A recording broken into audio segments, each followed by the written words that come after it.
Budget में public private भागीदारी के स्कोप और टारगेट्स को क्लैरिटी के साथ सामने रखा गया है। डिसइन्वेस्टमेंट और एसेट मोनेटाइजेशन इसका एक अहम पहलू है। साथियों, जब देश में पब्लिक सेक्टर एंटरप्राइज शुरू किए गए थे तो समय अलग था और देश की जरूरतें भी अलग थी। जो नीति 50-60 साल पहले के लिए सही थी, उसमें सुधार की गुंजाइश हमेशा रहती है। आज जब हम ये रिफॉर्म्स कर रहे हैं तो हमारा सबसे बड़ा लक्ष्य यही है कि पब्लिक मनी का सही उपयोग हो। कई ऐसे पब्लिक सेक्टर एंटरप्राइज हैं जो लॉस मेकिंग है। इनमें से कई को टैक्स पेयर्स के मनी द्वारा सपोर्ट करना पड़ता है। एक प्रकार से जो गरीब के हक का है, एस्पिरेशन से भरे युवाओं के हक का है, उन पैसों को इन एंटरप्राइज के कामों में लगाना पड़ता है और इस कारण अर्थव्यवस्था पर भी बहुत प्रकार का बोझ पड़ता है। पब्लिक सेक्टर एंटरप्राइज को सिर्फ इसलिए ही नहीं चलाते रहना चाहिए क्योंकि वो इतने वर्षों से चल रहे हैं, किसी के पेट प्रोजेक्ट रहे हैं। पब्लिक सेक्टर एंटरप्राइज किसी विशेष सेक्टर की जरूरत को पूरा कर रहे हो, किसी स्ट्रैटेजिक इंपॉर्टेंस से जुड़े हो तो मैं इस बात समझ सकता हूं और उसकी आवश्यकता भी समझ सकता हूं। सरकार का ये दायित्व है कि वो देश के एंटरप्राइज को, बिजनेस को पूरा समर्थन दे, लेकिन सरकार खुद एंटरप्राइज चलाएं, उसकी मालिक बनी रहे। आज के युग में न ये आवश्यक है न ये संभव रहा है। इसलिए मैं कहता हूं, government has no business to be in business. सरकार का फोकस लोगों के वेलफेयर और विकास से जुड़ी परियोजनाओं पर ही रहना चाहिए।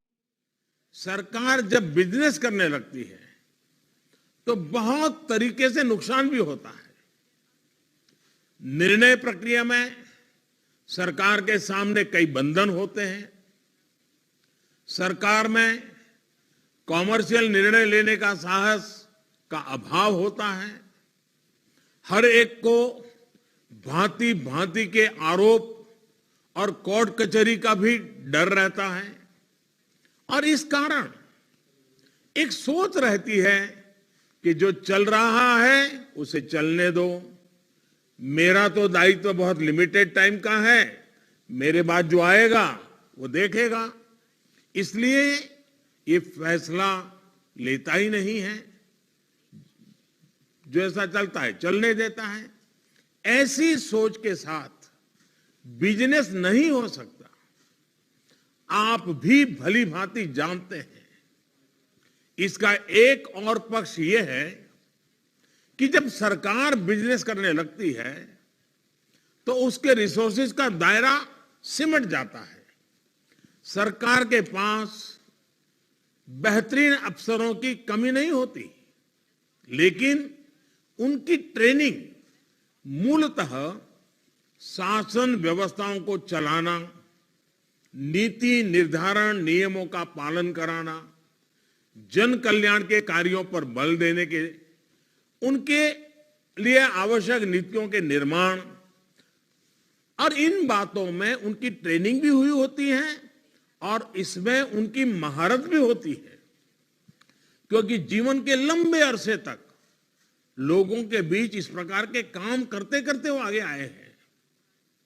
ये काम इतने बड़े देश में बहुत ही महत्व का होता है, लेकिन जब सरकार बिजनेस करने लगती है तो उसे इन कार्यों से निकाल करके, ऐसे होनहार अफसरों को निकाल करके इस तरफ ले जाना पड़ता है।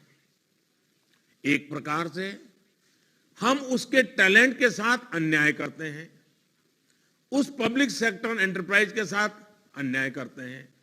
परिणाम स्वरूप उस व्यक्ति का नुकसान होता है, उस एंटरप्राइज का नुकसान होता है, और इसलिए ये एक तरह से देश को कई प्रकार से नुकसान पहुंचाता है। हमारी सरकार का प्रयास लोगों के जीवन स्तर को सुधारने के साथ ही लोगों के जीवन में सरकार के बेवजह के दखल को भी कम करना है। यानी जीवन में ना सरकार का अभाव हो, ना सरकार का प्रभाव हो।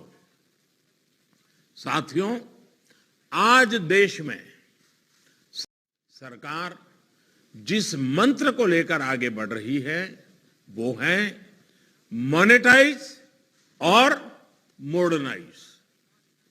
जब सरकार मॉनेटाइज करती है तो उस स्थान को देश का प्राइवेट सेक्टर भरता है। प्राइवेट सेक्टर अपने साथ निवेश भी लाता है, ग्लोबल बेस्ट प्रैक्टिसेस भी लाता है, टॉप क्वालिटी का मैन पावर लगाता है, मैनेजमेंट में बदलाव लाता है। इससे चीजें और मॉडर्नाइज होती हैं, पूरे सेक्टर में आधुनिकता आती है, सेक्टर का तेजी से विस्तार होता है और जॉब्स के नए अवसर भी पैदा होते हैं। ये पूरी प्रक्रिया ट्रांसपेरेंट रहे, नियमों के तहत रहे, इसके लिए मॉनिटर करना भी उतना ही आवश्यक है। यानी मॉनेटाइज और मॉडर्नाइज के साथ हम पूरी अर्थव्यवस्था की एफिशिएंसी को और बढ़ा सकते हैं। साथियों, सरकार के निर्णयों की वजह से जो राशि मिलेगी उसका इस्तेमाल जन कल्याण की योजनाओं में किया जा सकेगा। एसेट मोनेटाइजेशन और प्राइवेटाइजेशन जो पैसा आता है उससे गरीब का घर बनता है। वो पैसा गांव में सड़क बनाने काम आता है, वो पैसा स्कूल खोलने में काम आता है, वो पैसा गरीब तक साफ पानी पहुंचाने के काम आता है। सामान्य मानवी से जुड़े ऐसे कितने ही काम होते हैं। आजादी के इतने साल बाद भी हमारे देश में इस तरह की कमियां हैं। अब देश इसके लिए ज्यादा इंतजार नहीं कर सकता है। हमारी प्राथमिकता देश का सामान्य नागरिक, उसकी आवश्यकताएं, उसकी जरूरतें वो रहनी चाहिए। सरकार इस दिशा में तेजी से काम कर रही है। इसलिए एसेट मोनेटाइजेशन और प्राइवेटाइजेशन से जुड़ा हर निर्णय देश में नागरिकों के लिए, चाहे वो गरीब हो, मध्यम वर्ग का हो, युवा हो, महिला हो, किसान हो, मजदूर हो, उनको एम्पावर करने में मदद करेगा।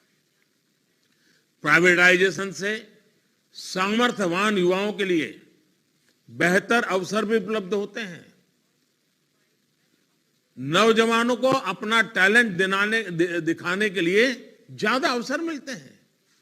साथियों, देश के हर एंटरप्राइज को एफिशिएंट बनाने के लिए transparency, accountability, rule of law, parliamentary oversight और मजबूत राजनीतिक इच्छा शक्ति आज आप स्पष्ट रूप से अनुभव करते होंगे।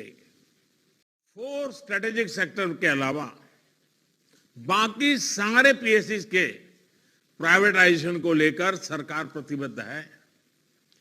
स्ट्रेटेजिक सेक्टर्स में भी कम से कम पीएसयू रहें जितनी जरूरत हो उतने ही रहें, ये भी हमने साफ किया है।